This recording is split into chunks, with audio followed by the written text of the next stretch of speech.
Ler uma das personagens mais interessantes da minha infância, não só em desenhos animados, mas em banda desenhada também, era o Tio Patinhas. Lembram-se do Tio Patinhas? Tio Patinhas era o tio do Donald. Não, era o tio não, era tio.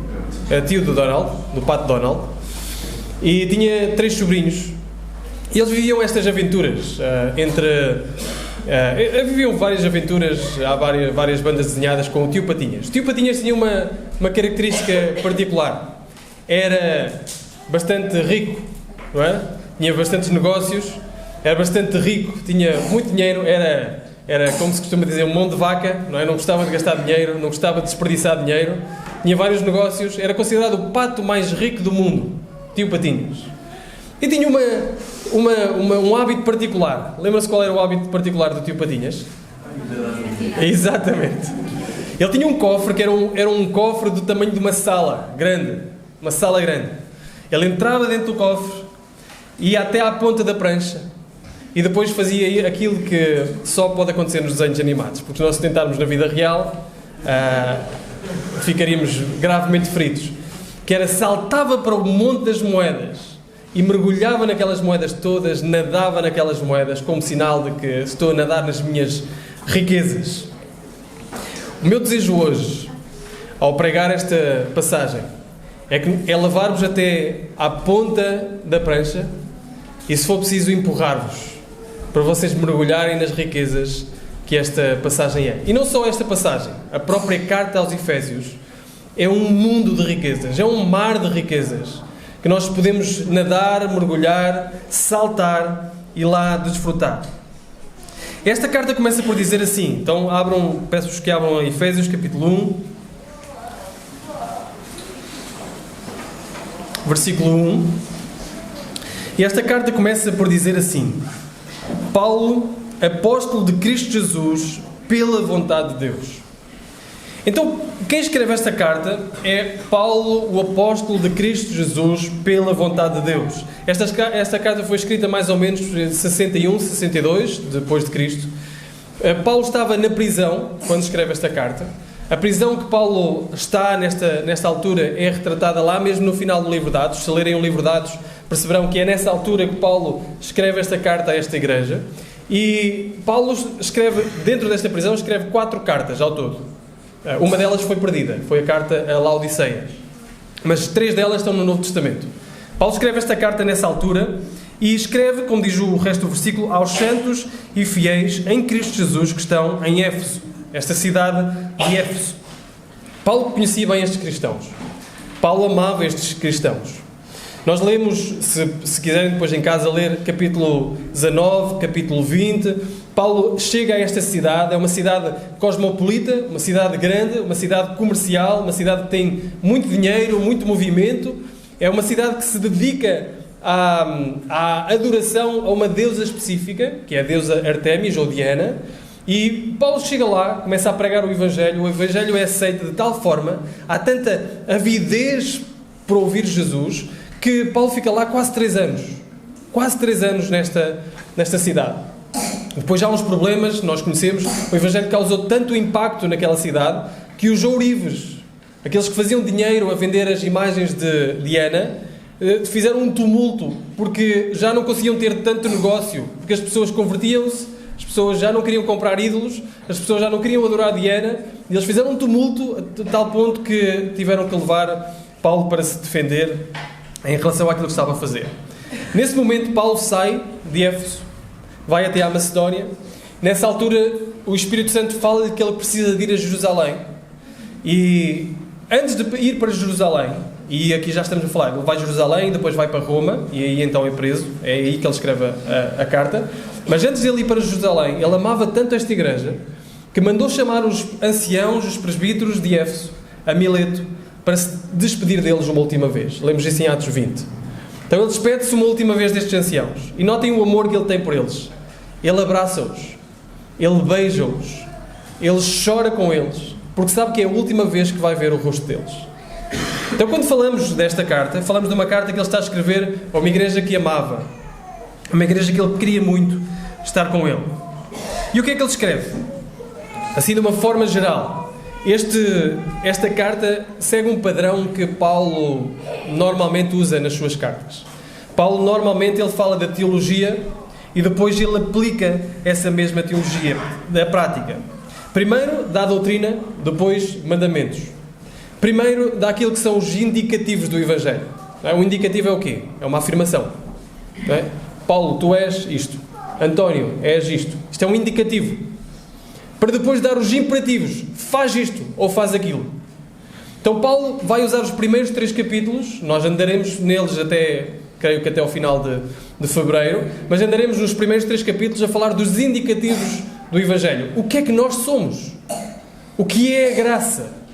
Ele começa por dizer este plano cósmico, começa por falar do plano cósmico do Evangelho, plano cósmico de Deus, de fazer reunir todas as coisas sob o domínio de Cristo, tanto as que estão nos céus como as que estão na terra.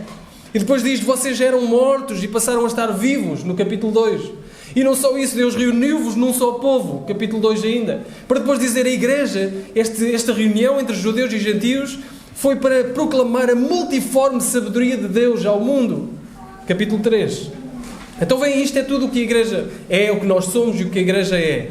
Para depois entrarmos no capítulo 4 e a primeiras palavras do capítulo 4 é, portanto, isto é, tendo por base tudo o que eu vos disse que vocês são, que vocês têm em Cristo, portanto, eu, prisioneiro no Senhor, peço-vos ou rogo-vos que andeis de modo digno da vocação fostes chamados. Então ele passa os primeiros 3 capítulos a falar do que é a graça maravilhosa de Cristo e o que nós somos e da forma como fomos alcançados, para a partir do capítulo 4 para a frente dizer, então agora eu rogo-te que, sabendo quem tu és, tu andes de uma certa forma, que tu sejas um com o teu irmão, que tu sirvas a Igreja, ainda no capítulo 4, de uma forma fiel e cresçam todos em maturidade. Que tu não andes como os demais e andes de uma forma pura, sem ira, uns com os outros. E ele aplica a graça à Igreja, aplica a graça ao casamento, aplica a graça à parentalidade, aplica a graça ao trabalho, aplica a graça às nossas batalhas espirituais. Isto é do 3 ao 6. Portanto, estão a ver como Paulo organiza toda esta carta. Por isso nós chamamos graça explicada, graça aplicada a esta série. Então é uma carta fantástica. Estão a ver o monte das moedas onde eu vos quero empurrar? É este monte das moedas em que eu vos quero empurrar para vocês poderem mergulhar. Mas antes disso, vamos ficar hoje só, e já é muito, já é bastante, ficar nos primeiros 14 versículos deste primeiro capítulo. Então vamos ler todos estes versículos. Diz assim então, Efésios 1 a 14. Paulo, apóstolo de Cristo Jesus pela vontade de Deus, aos santos e fiéis em Cristo Jesus que estão em Éfeso. Graça a vós e paz da parte de Deus nosso Pai e do Senhor Jesus Cristo. Bendito seja o Deus e Pai do nosso Senhor Jesus Cristo, que nos abençoou com todas as bênçãos espirituais nas regiões celestiais em Cristo, como também nos elegeu nele, antes da fundação do mundo, para sermos santos e irrepreensíveis diante dele em amor, e nos predestinou para si mesmo, segundo a boa determinação da sua vontade, para sermos filhos adotivos por meio de Jesus Cristo, para o louvor da glória da sua graça, que nos deu gratuitamente no amado. Nele temos a redenção, o perdão dos nossos pecados pelo seu sangue, segundo a riqueza da sua graça, que ele fez multiplicar-se para connosco em toda a sabedoria e prudência, e fez com que conhecêssemos o mistério da sua vontade, segundo a boa determinação que nele propôs, para a dispensação da plenitude dos tempos, de fazer convergir em Cristo todas as coisas, tanto as que estão no céu como as que estão na terra. Nele também fomos feitos a herança, predestinados conforme o propósito daquele que fez todas as coisas, segundo o desígnio da sua vontade, a fim de sermos para louvor da sua glória. Nós, os que antes havíamos esperado em Cristo, nele também vós, tendo ouvido a palavra da verdade, o evangelho da vossa salvação, e nele também, querido, fostes selados com o Espírito Santo da promessa, que é a garantia da nossa herança, para a redenção da propriedade de Deus, para louvor da sua glória. Até aqui, uma breve palavra de oração. Senhor Deus, ao entrarmos na tua palavra, nós rogamos que Tu estejas connosco. Tu abras os nossos olhos para as riquezas espirituais que temos em Deus. Abras os nossos olhos para as riquezas que a Tua Palavra tem e nos ajudes a aplicar isso à nossa vida e a viver de acordo com isso. Em nome de Jesus nós oramos. Amém. O texto de hoje é absolutamente magnífico. É rico. Realmente uma sucessão de acontecimentos fantásticos. Nele nós só temos 2 parágrafos. Temos o primeiro, que é uma saudação, versículo 1 e 2, e nós já lemos, já passámos alguma coisa na saudação. E a partir do versículo 3 ao 14 é um só parágrafo, é uma só frase. Parece que Paulo começou a falar e não conseguia parar. Estava tão entusiasmado com o que estava a dizer que não conseguia parar sobre o que estava a falar. Portanto, é difícil destrincar esta frase. Mas nós lá iremos, se Deus assim permitir. É um texto riquíssimo. Vejam, nós na quarta-feira, quando estudámos o texto e só estávamos na base, nós tivemos 1 hora aí e parece que passou a correr. E não nos aprofundámos em quase nada, porque o texto é realmente muito, muito rico. Primeiro, deixem-me só dizer algumas coisas em relação ao primeiro parágrafo, para depois então passarmos para o segundo. Já dissemos algumas coisas, quem era Paulo, a igreja a quem ele escreveu, só 2 coisas mais. Ele chama santos e fiéis em Cristo Jesus. Aqueles que estão em Éfeso, chama-lhe de santos e fiéis. Santos, irmãos, são os crentes. Santos não é uma categoria especial de pessoas. E digo isto porque nós vivemos numa cultura, sobretudo católica romana, onde os santos é uma categoria especial de pessoas, que tem mais mérito, a quem se deve orar, mas em toda a Escritura, aquilo que é dito vez após vez, repetidamente, é que aqueles que são crentes, aqueles que exercem fé em Jesus Cristo, são chamados de santos. Não é uma categoria especial de pessoas, são aqueles que são salvos e remidos pelo corpo, pelo Salvador Jesus Cristo. Segundo, temos esta forma de saudação no versículo 2. Graça a vós e paz da parte de Deus, nosso Pai, e do Senhor Jesus Cristo. Graça e paz. É uma saudação que Paulo usa frequentemente. E neste momento em que nós entramos na carta, ainda não temos propriamente uma noção clara do que ele está a dizer. Mas a graça que Paulo está a falar vai ganhar um significado bastante grande. Não é? Graça explicada, graça aplicada. Porque Paulo vai dizer que nós somos salvos somente pela graça. Não por mérito algum, mas é pela graça de Deus. E nós somos igrejas chamadas a proclamar a multiforme, isto é, tem várias formas, a multiforme graça de Deus aos principados e potestades do mundo. Portanto, a graça em si é algo maravilhoso, profundíssimo. E Paulo começa por dizer graça a vós e paz. E esta paz Paulo também vai desenvolver ao longo da carta, e nós veremos isso, que a paz de Deus que nos alcança nos faz viver em paz uns com os outros, unidos uns com os outros. Apesar de diversos, apesar de diferentes, apesar de contextos diferentes, é a graça e a paz de Deus que nos faz viver em paz uns com os outros. E assim entramos então no parágrafo seguinte. Como disse, é uma só frase, é uma explosão incrível de palavras. Aí, estas riquezas que Paulo está a falar, e Paulo começa por dizer: bendito seja o Deus e Pai do nosso Senhor Jesus Cristo, que nos abençoou com todas as bênçãos ou riquezas espirituais nas regiões celestiais em Cristo. Estas riquezas que Paulo está a falar não são riquezas triviais. Não está a falar sobre dinheiro, não está a falar sobre carros, possessões, casas. Paulo está a falar que aqueles que são filhos de Deus são abençoados com todas as riquezas espirituais. Se tu és filho de Deus, tu és abençoado com todas as riquezas espirituais em Cristo. Isso não é maravilhoso? Nós sermos abençoados com todas as riquezas espirituais. Nós somos como o tio Patinhas, lá no alto da sua prancha, a mergulhar nas riquezas espirituais que temos. Temos grandes, enormíssimas riquezas através de Cristo Jesus, por Deus Pai. Portanto, bendito seja o Deus e Pai de nosso Senhor Jesus Cristo, que nos dá muito mais do que merecemos e muito mais do que pedimos. Temos tantas riquezas. Todo aquele que é cristão é abençoado com todas as bênçãos espirituais. E por isso, bendito seja Deus por todas as bênçãos espirituais que temos em Cristo. E que bênçãos são essas? Paulo agora vai explicá-las. Paulo vai explicar as bênçãos de uma forma triuna. Nós podemos ver podemos dividir mais ou menos este texto olhando para o Deus e Pai e aquilo que o Deus e Pai de Nosso Senhor Jesus Cristo fazem. Nós podemos olhar para aquilo que Deus o Filho fez e podemos olhar para aquilo que Deus o Espírito Santo fez. É mais ou menos isso que Paulo fala. Do versículo 3 ao 6 nós iremos ver o plano de Deus o Pai. Do versículo 7 ao 10 a execução de Deus o Filho. E do versículo 11 ao 14 a aplicação de Deus o Espírito Santo. Esta estrutura triuna, Deus Pai, Deus Filho, Deus Espírito Santo, a fazerem algo pela nossa salvação, a trazerem-nos às bênçãos e a fazer-nos mergulhar nas bênçãos que temos nas regiões celestiais em Cristo. É quase como pegarem nós, que estamos tão distraídos com a nossa vida, temos os nossos afazeres, temos as nossas coisas no dia-a-dia, temos o nosso trabalho, temos as nossas preocupações familiares, temos as nossas preocupações de saúde, temos as nossas preocupações de tanta coisa. É como Paulo chega ao pé de nós, pega-nos pelos colarinhos, abana-nos e diz: tu és abençoado, bendito seja Deus, porque te abençoou com estas bênçãos. Olha só para as bênçãos que tu tens.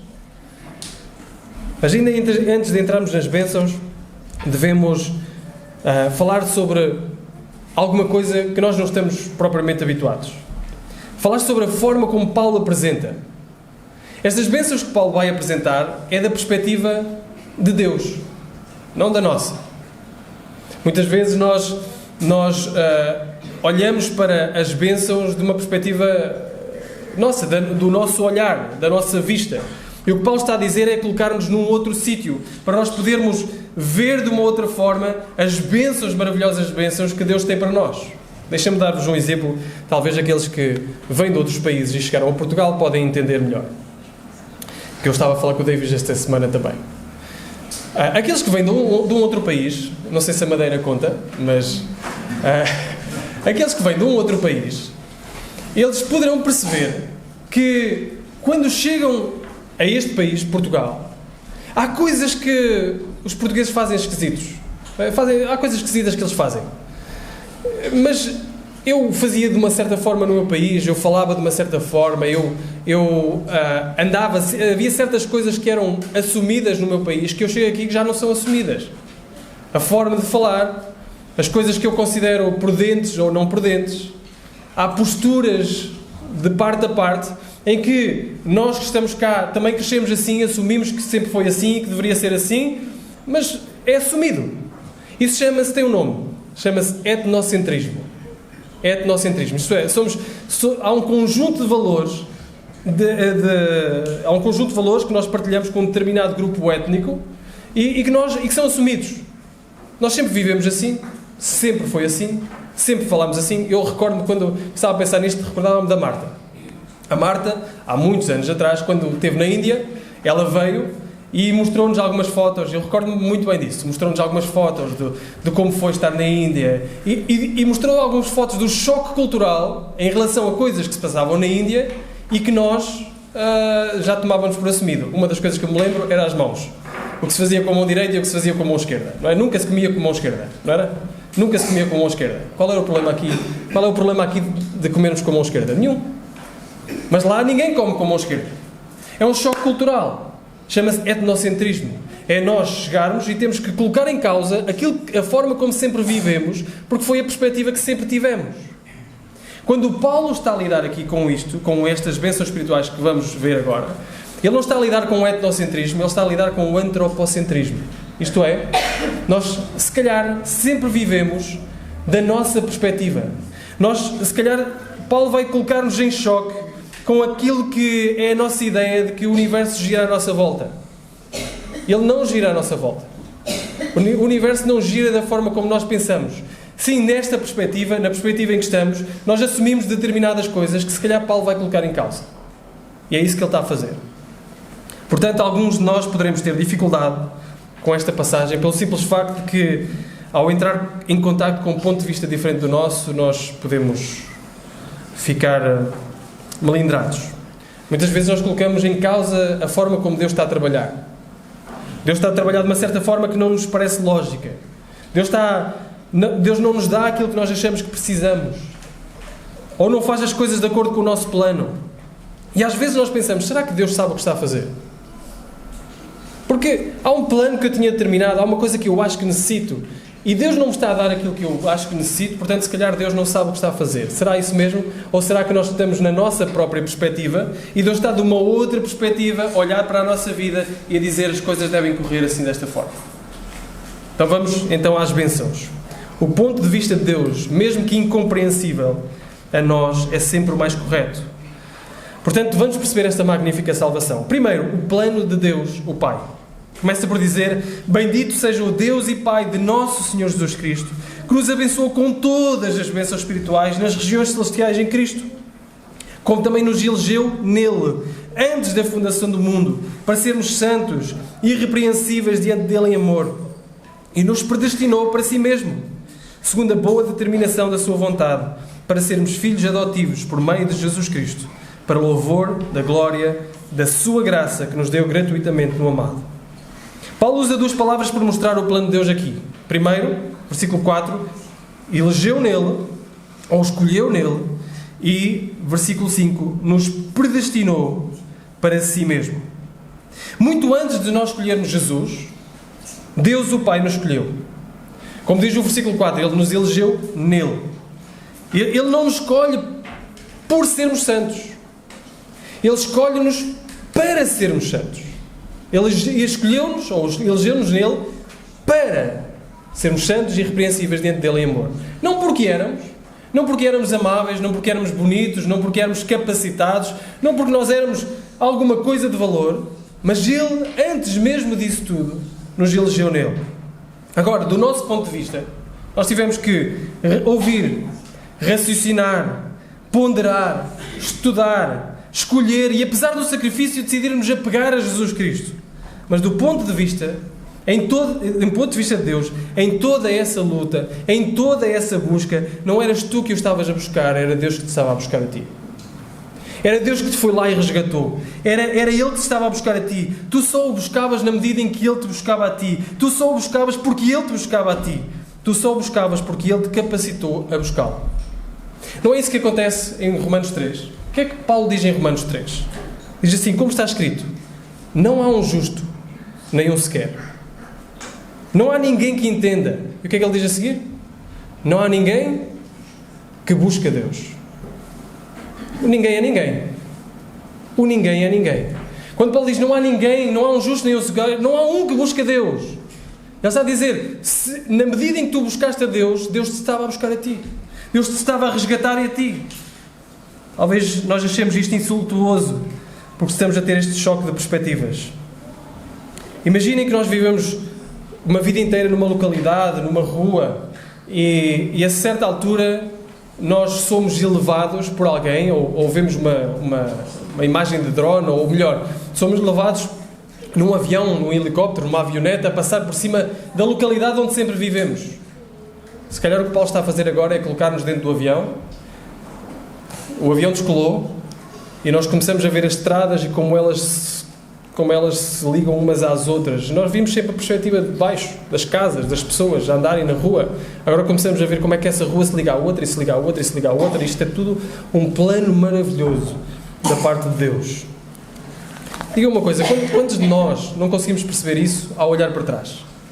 Quantos de nós não podemos dizer, em relação à nossa vida e à forma como chegámos a Cristo, que Deus orquestrou todas as coisas para que nós pudéssemos chegar a Cristo? Alguns de nós andaram completamente afastados de Deus. Às vezes até costumamos dizer assim: eu não mudava nada do passado, porque o passado fez do que sou hoje. Fez aquilo que eu sou hoje. Deus olhou para o passado, Deus percebeu, ou Deus, ao olharmos para o nosso passado, nós percebemos como Deus foi colocando aquela pessoa ali, especificamente para nos falar de Cristo. E aquela pessoa ali para nos levar até Ele. E foi levando as coisas todas para que nós pudéssemos chegar até Ele e nós o pudéssemos conhecer. É isso que Paulo está a dizer. Deus mesmo antes da fundação do mundo te escolheu. Um dia quando nós chegarmos ao céu, se fores cristão, naturalmente, e se alguém hipoteticamente disser assim: então, porquê que estás aqui? Tu não vais começar essa frase com eu estou aqui porque eu... Nós vamos começar essa frase a dizer assim: eu estou aqui porque Deus, é Deus que fez tudo isso para a sua glória. Podemos discutir muitas coisas acerca desta doutrina, que é chamada de doutrina de eleição.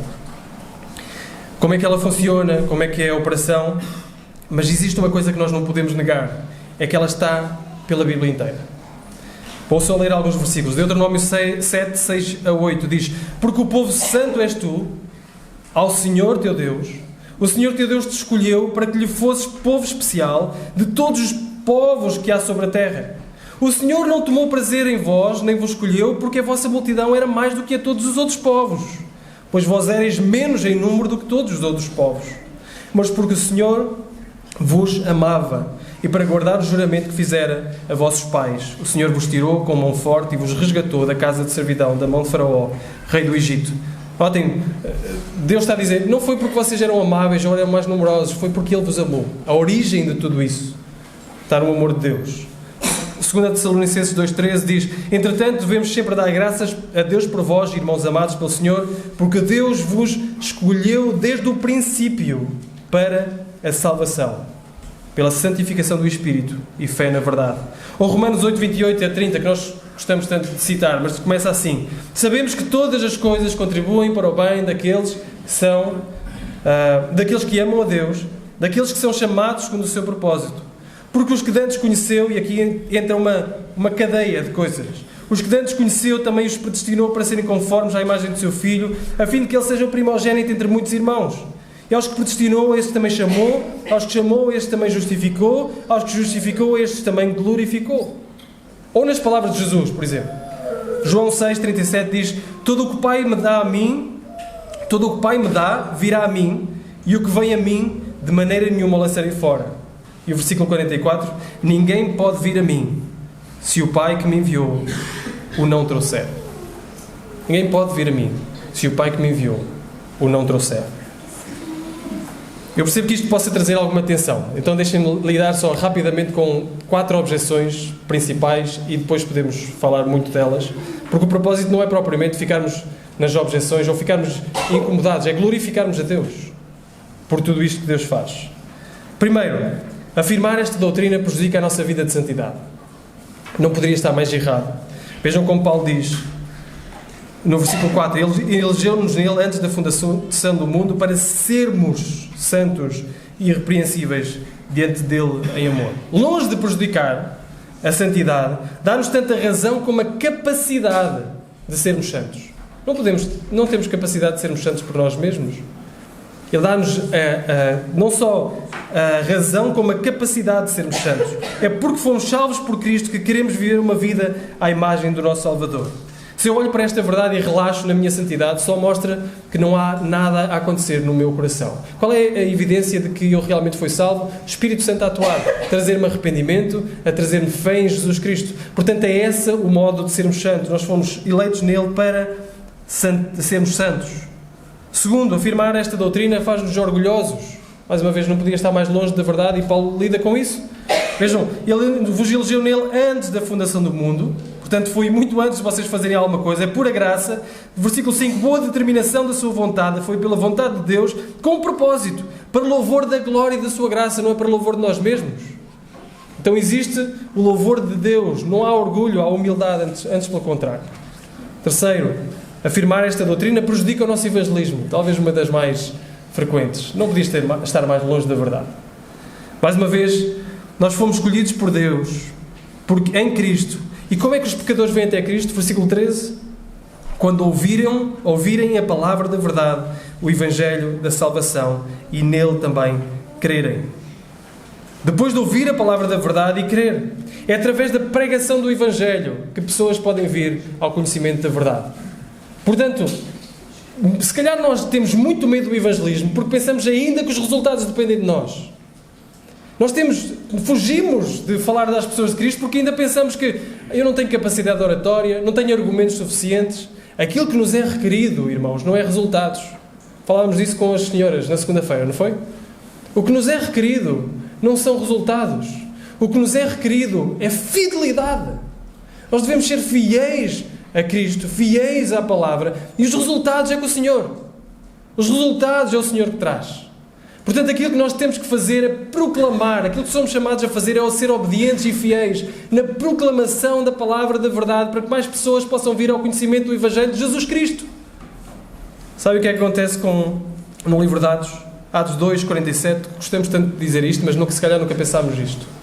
Diz assim: e todos os dias acrescentava o Senhor à igreja aqueles que se haviam de salvar. Pelo proceder da sua palavra, pelo proceder da sua vida e pelo proclamar da palavra, o Senhor ia acrescentando aqueles que se haviam de salvar. Ou em Atos capítulo 18, 9 ou 11 disse o Senhor em visão a Paulo: não temas, fala, não te cales, porque eu, o Senhor, sou contigo. Ninguém lançará a mão de ti para te fazer mal. Eu tenho muito povo naquela cidade. Uma cidade que ele ainda não tinha entrado, não tinha proclamado a palavra, mas ele diz: vai, fala, não te cales, sê ousado, porque eu tenho muito povo nessa cidade. Irmãos, sempre que oramos pela salvação de alguém, e devemos fazê-lo a todo o tempo, nós estamos a reconhecer que foge à nossa capacidade a salvação de alguém. Se o Senhor escolher não intervir sobrenaturalmente na vida de alguém, essa pessoa não será salva.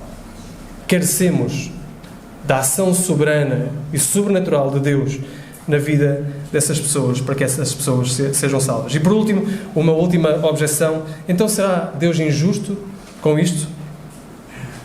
Eu creio que este é uma das maiores objeções. Então Deus é injusto por uns e outros serem salvos? Sabem qual é a resposta bíblica para isto? É interessante, mas é quase humorística. A resposta bíblica para esta objeção da injustiça, porque Paulo lida com ela. Paulo lida: será Deus injusto? Diz em Romanos 9. Ele diz: de maneira nenhuma. De maneira nenhuma. Sabem qual é a objeção? A resposta, a maioria das vezes, é: preocupa-te contigo mesmo. É essa a resposta. Sabe o que acontece em João 21? João 21 é quase humorístico, porque percebam, Jesus está a falar com Pedro depois daquela parte em que ele chama Pedro: Pedro, tu me amas, apacenta as minhas ovelhas. Está nesta parte, e chega um momento em que Jesus vira-se para Pedro e diz assim: Pedro, tu és jovem agora, um dia vais ser velho. Pedro, um dia quando fores velho, vão-te levar, vão-te matar, tu vais ser um mártir. Sabem qual é a resposta de Pedro à interpelação de Jesus, àquilo que Jesus diz que vai acontecer? Diz a palavra que Pedro, quando ouve estas palavras, vê João a passar. E ele pergunta: e aquele? Percebem? Quando Jesus diz assim: tu vais morrer, Pedro, tu vais morrer como mártir. E ele: Jesus, antes de eu decidir se isto é justo ou injusto, eu morrer como mártir, deixa-me lá, o que é que vai acontecer com aquele? O que é que vai acontecer com João? É que eu preciso saber isso só para saber se é justo eu morrer como mártir ou não. E a resposta de Jesus é: se eu quero que ele fique até que eu venha, o que é que te importa a ti? Se eu quero que ele fique até que eu venha, o que é que te importa a ti? Até se levantou um boato que João não ia morrer. Se eu quero que ele fique até que eu venha, o que é que te importa a ti? É outra maneira de dizer: preocupa-te contigo mesmo, Pedro. Ser fiel. Nas Crónicas de Nárnia, para quem já leu, eu já citei aqui algumas vezes, existem muitas vezes em que as crianças perguntam ao Aslan, que é uma figura de Jesus, o que é que vai acontecer com aquele, o que é que vai acontecer com aquele, e Aslan responde a maioria das vezes: querida, eu só te conto a tua própria história. Querida, eu só te conto a tua própria história. Confia em mim, eu sou amoroso, compassivo, justo, sábio, muito mais do que tu. E tu sabes disso. Paulo diz, como eu disse em Romanos 9, 14 e 15, que diremos, pois, que há injustiça da parte de Deus de maneira nenhuma. Pois diz a Moisés: compadecer-me-ei de quem me compadecer, terei misericórdia de quem eu tiver misericórdia. Portanto, a Escritura afirma claramente que Deus é justo, que Deus é misericordioso, que Deus é amoroso, e em salvar pessoas, homens e mulheres de todas as tribos, línguas, nações, de todos os séculos. Deus é amoroso em nos fazer isso. Nós temos que louvá-lo. Deus te ama e te levou ao arrependimento. Portanto, exultemos nisso, como diz, para louvor da glória da sua graça. A graça é um favor imerecido. Nós fomos salvos não por mérito algum, fomos salvos pela graça de Deus. E mais pessoas podem ser salvas somente pela graça de Deus. Não por mérito, não por pedigree, não por alguma coisa que façamos, mas somente pela graça maravilhosa de Deus. Segundo ponto, a execução do plano, a partir do versículo 7. Nele, está a falar de Cristo, temos a redenção, o perdão dos nossos pecados pelo seu sangue, segundo a riqueza da sua graça, que Ele fez multiplicar-se para connosco em toda a sabedoria e prudência. Quando saímos do palco do plano de Deus para o palco humano, nós vemos que os verbos até mudam, não é? Nele temos. Nós temos agora a redenção. A redenção alcançada por Cristo. Então esta é a execução do plano. Deus traçou o plano, agora executa o plano com Cristo. E esta redenção, esta palavra redenção, poderia ser usada para comprar um escravo, e os romanos entenderiam bem, mas é mais ligada ao êxodo, né? A escravidão do Egito. É mais ligada a esse momento em que eles são redimidos da escravidão para uma nova vida. Aquilo que acontece com o homem e a mulher é que está morto, diz Paulo no capítulo 2, está morto. E estava escravo dos desejos deste mundo, escravo do príncipe das potestades do ar, e escravo de tudo aquilo que é o seu próprio ser e a sua própria carne. E foi preciso alguém nos remir, aplicar esse plano. Foi preciso Cristo vir para nos remir, nos salvar. Ser humano significa ser pecador, nascer pecador. Portanto, nele nós temos a redenção, como ele diz, o perdão dos nossos pecados, pelo seu sangue, segundo a riqueza da sua graça. E esta é a boa notícia do Evangelho, que nós precisamos de ouvir. A boa notícia do Evangelho é que Jesus Cristo, o Filho de Deus, veio a este mundo como um homem, viveu uma vida perfeita, de uma justiça perfeita, e foi até à cruz absorver a penalidade, como nós lemos, profundo amor do Pai por nós. E Ele é um profundo amor que deu o seu Filho para que morresse no nosso lugar. O castigo do nosso pecado estava ali. O castigo do nosso pecado estava naquela cruz. Ele sofreu a ira do Pai pelos nossos pecados, pagou a nossa dívida e 3 dias depois Ele ressurgiu dos mortos, atestando como sinal de que tinha conquistado o poder do pecado, que tinha conquistado o poder da morte e que o pagamento pela penalidade dos pecados era totalmente suficiente. Ele nos remiu, Ele pagou o preço pelos nossos pecados, para que qualquer um que creia, para qualquer um que se arrependa dos seus pecados e creia em Jesus Cristo, possa ser salvo, possa ser considerado santo e irrepreensível diante de Deus. Essa é a razão porque ele diz que isto é tudo de acordo com a riqueza da sua graça. Que a graça rica, maravilhosa, ao enviar o seu Filho para nos redimir, nos perdoar, e ouçam bem, a graça, como diz no versículo 6, é-nos dada gratuitamente no amado. É gratuita. É gratuita para nós porque não temos que fazer nada. Não há nada que tenhamos que pagar. Não há nada que tenhamos que dar para sermos salvos. É gratuita para nós, mas não pensemos por um momento que a graça de Deus em Cristo Jesus foi gratuita para Ele. Custou-lhe o sangue. Custou-lhe a vida. Custou-lhe a humilhação de vir a este mundo, de se fazer como um de nós. Custou-lhe a humilhação de ser taxado como culpado, ser gozado, ser desprezado, de levar as nossas penas, levar as nossas culpas, as nossas transgressões naquela cruz.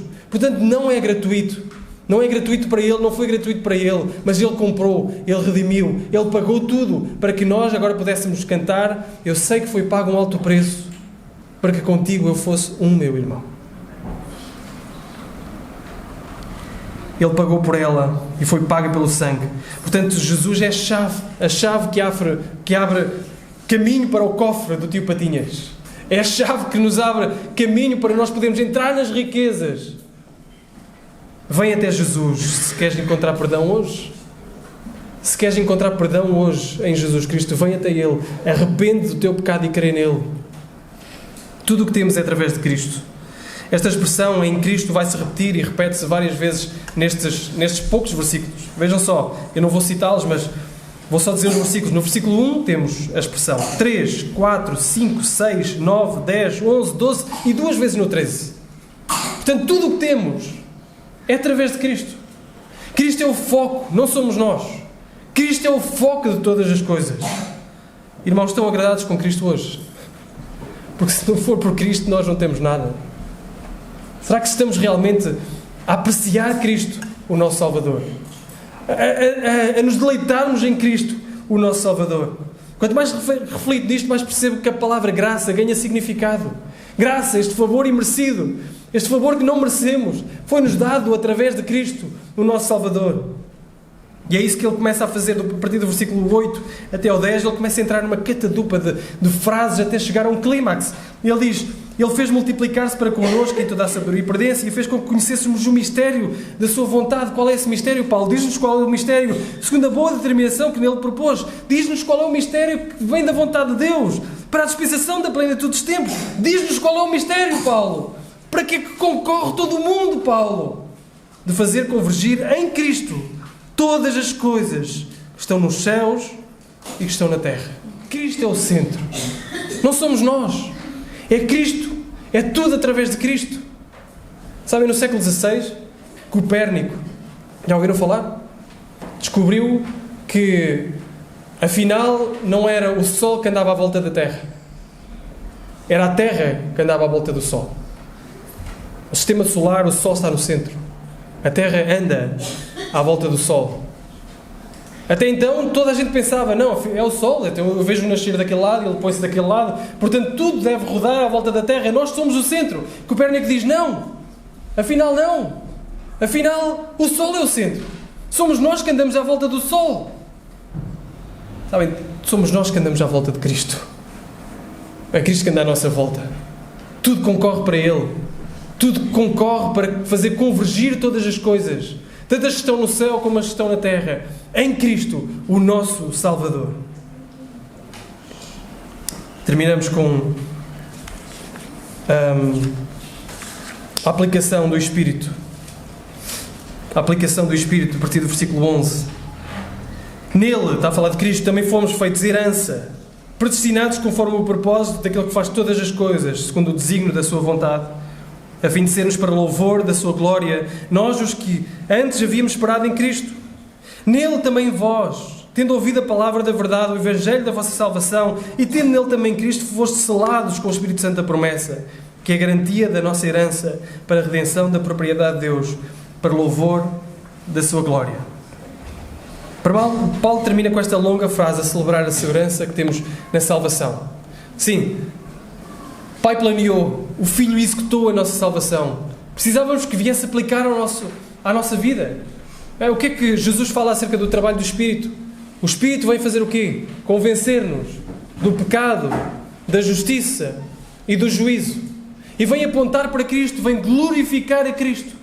O trabalho do Espírito é trazer-nos ao arrependimento, e não só trazer-nos ao arrependimento, como trazer-nos à fé em Jesus Cristo, ao autor e consumador da nossa fé, Jesus Cristo. Esse é o trabalho do Espírito. Mas não é só. Ele usa duas palavras aqui. Usa a palavra selo e a palavra herança para se referir a Cristo. O que é um selo? Não é o selo que agora hoje metemos na carta, nas cartas à frente, mas era um selo que era colocado atrás, nas cartas. É quando um rei, quando o imperador romano escrevia uma carta, pegava num bocado de cera, molhava o carimbo na cera, metia lá na carta, e toda a gente sabia duas coisas. Quando a carta passava de mão em mão, aquela carta sabia de onde vinha e que não havia sequer permissão de quebrar o selo até chegar ao destinatário. Duas coisas. Primeira, de onde vem, e que assegurava que a carta chegaria intacta ao sítio onde ela iria ser transmitida. O Espírito Santo faz isso connosco.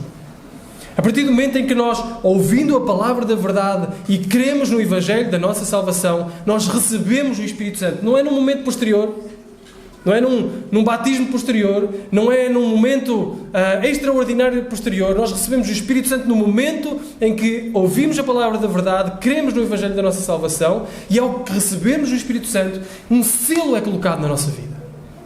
Este selo que diz de quem somos e para onde vamos. Somos de Deus. Nada pode quebrar este selo. E vamos para um sítio claro. A cidade celestial, como ontem vimos. Estamos a caminho da cidade celestial. Este é o selo que nós recebemos, em primeiro lugar. E em segundo, ele é a garantia da nossa herança, ou o depósito da nossa herança, como outras traduções têm. É o depósito que garante que iremos desfrutar de algo maior. É um depósito que já é colocado aqui de alguma coisa que vai acontecer ainda melhor. É como numa refeição, talvez aqueles que ainda não estão habituados aos casamentos aqui em Portugal, pelo menos no Norte, os casamentos em Portugal têm vários pratos. Não sei como é que é no Brasil, não sei como é que é em Santo Tomé, se também é, ou na Venezuela, é? Aqui eu lembro-me quando o Adaildo está ali. O Dailde veio ao nosso casamento, ele ficou abismado com a quantidade de comida que havia nos casamentos, não é?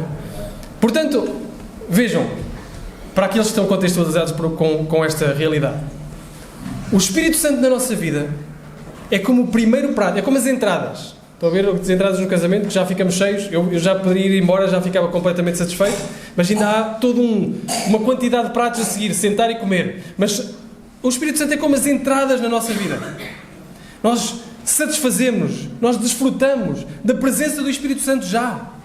O Espírito Santo já é um depósito. O Espírito Santo já nos traz alegria, paz, gozo, benignidade, amor, paciência, domínio próprio. O Espírito Santo já nos traz muitas bênçãos no presente. Mas não é a única coisa que faz.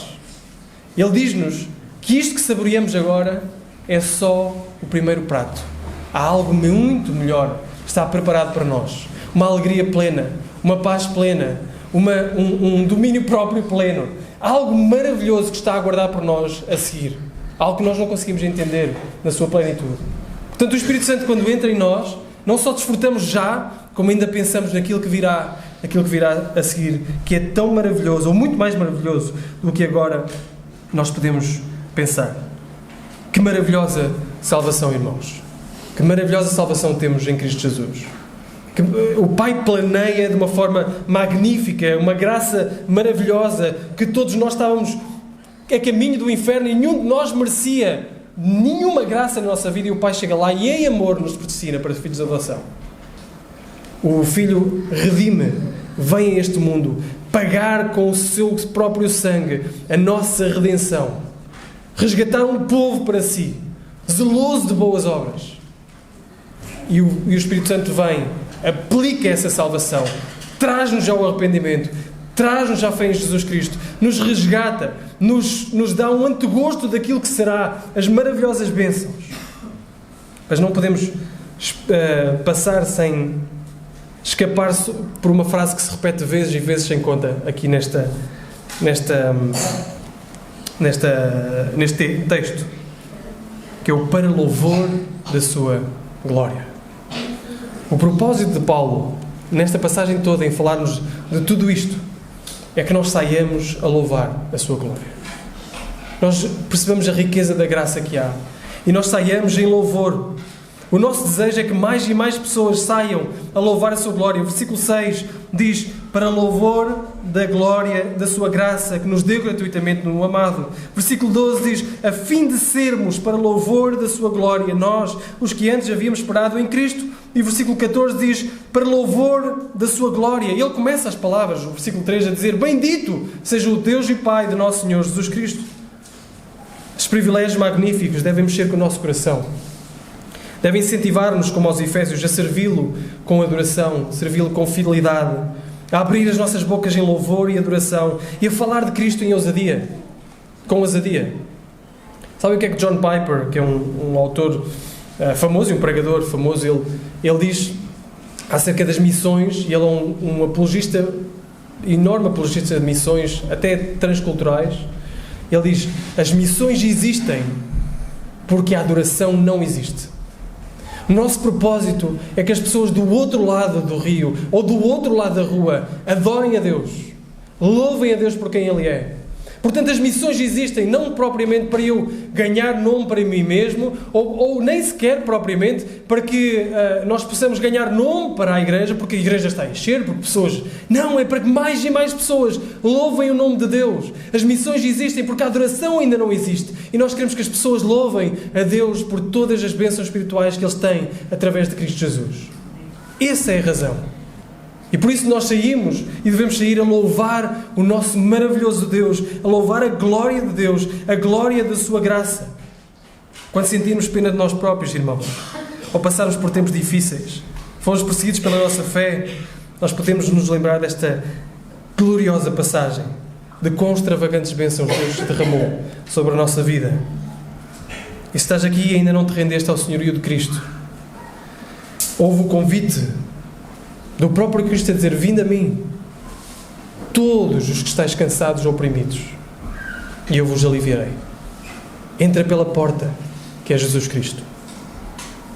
Em cima diz: vinde a mim, Se calhar quando entrares na porta, fechares a porta e olhares para trás, tu lerás os versículos a dizer: ninguém pode vir a mim se o Pai não o trouxer. O Pai trouxe-te até este momento aqui. O Pai em amor te colocou sobre todo este ensino, todo este falar sobre Jesus Cristo, o teu Salvador, para que tu te possas arrepender do teu pecado e crer em Jesus Cristo. Hoje, não amanhã, não depois, mas hoje arrependeste do teu pecado e creres em Jesus Cristo. Portanto, juntemo-nos a bendizer a Deus como o próprio Paulo. Bendito, bendito seja o Deus e Pai de nosso Senhor Jesus Cristo, que nos abençoou com todas as bênçãos espirituais nas regiões celestiais em Cristo Jesus. Bendito o nosso Deus. Termino só com esta passagem. Bem, esta passagem que nos fala sobre o mesmo tema. Há pouco lemos em Romanos 8, 29, que os conheceu por antecipação, também os predestinou para ser conformes à imagem do Filho, a fim de ser primogênito entre muitos irmãos. Os que predestinou também chamou, os que chamou também justificou, os que justificou eles também glorificou. Sabem qual é a conclusão de Paulo nesta cadeia de plano de Deus? Qual é? Portanto, que poderemos dizer de todas estas coisas? Se Deus é por nós, quem será contra nós? Aquele que nem ao seu próprio Filho poupou, antes a si mesmo o entregou por nós mesmos. Quem nos separará do amor de Deus que há em Cristo Jesus? Portanto, como não podemos adorar, como não bendizer o nosso Deus, como não louvar a grandiosa graça que há em Cristo Jesus? Pelo plano, pela execução, pela aplicação. Como não terminar a cantar isto, a cantar Efésios capítulo 1, louvai e glorificai a Deus por tudo aquilo que nós temos através de Jesus Cristo. Amém.